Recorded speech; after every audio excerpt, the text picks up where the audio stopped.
প্রিয় শিক্ষার্থীবৃন্দ, তোমরা সবাই কেমন আছো? আশা করি সবাই ভালো আছো। চলো আমরা এসএসসি পরীক্ষায় আসা টেক কোশ্চেন নিয়ে আলোচনা করি।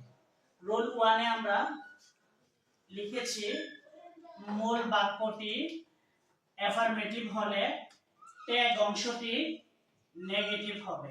যেমন মূল অংশটি বা মূল বাক্যটি হচ্ছে we are writing a letter, তাহলে আমরা টেক অংশটি কি হবে?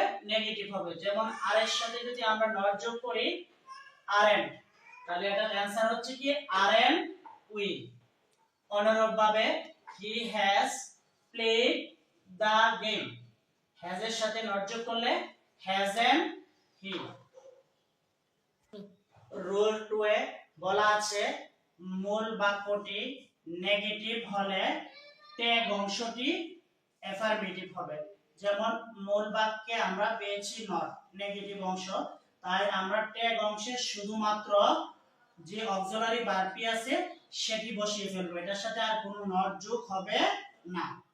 অনুরূপভাবে আরেকটি एग्जांपल হচ্ছে he has not played the game, তাই আমরা এই বাক্যে নট পেয়েছি, তাই ট্যাগ অংশে আর নট হবে না, শুধু অক্সিলারি ভার্বটি বসে যাবে হ্যাজ হি। রুল 3 তে বলা আছে মূল বাক্যের সাবজেক্ট হিসাবে নাউন থাকলে ট্যাগ অংশে সে নাউনের উপযুক্ত প্রোনাউন বসবে। যেমন মাদার ইজ কুকিং রাইস, তাহলে আমরা মাদারের পরিবর্তে উপযুক্ত প্রোনাউন বসিয়েছি শি, আর ইজ এর সাথে নট যোগ করলে ইজেন। অনুরূপভাবে Fahim will go to school, ফাহিমের পরিবর্তে আমরা উপযুক্ত প্রোনাউন বসিয়েছি হি, আর উইল এর সাথে নট যোগ করলে অন।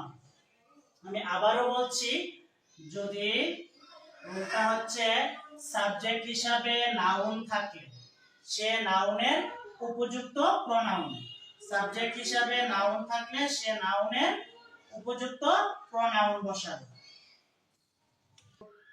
রুল 4 এ আমরা আলোচনা করেছি মূল বাক্যে অক্সিলারি ভার্ব না থাকলে, যদি প্রিন্সিপাল ভার্ব অথবা মেইন ভার্বের সাথে এস বা ইএস থাকে, এই কোশ্চেন করার সময় আমরা বসাবো হচ্ছে ডাজেন্ট।